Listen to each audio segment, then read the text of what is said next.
बिहार की ज़ालिमाना टैक्स, बिहार की ज़ालिमाना टैक्स, बिहार के ज़ालिमाना टैक्स.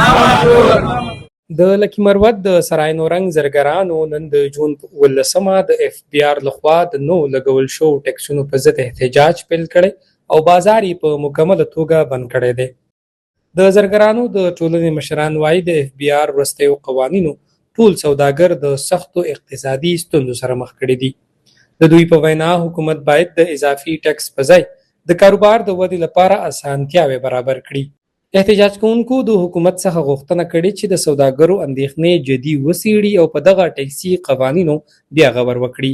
د صرافه ټولنې استازي وایي سوداګر د هیواد په اقتصاد کې مهم رول لري او د هغوی ستونزو ته پاملرنه د حکومت ذمہواري ده. دوی خبرداری ورکړې که غوښتنې ونه منل شي د احتجاج لړۍ به نور هم پراخه کړي. د بازار د تړل کېدو له امله سوداګریزې چارې درېدلې دي او سوداګرو د خپلو حقونو لپاره د یووالي څرګندونه کړې ده.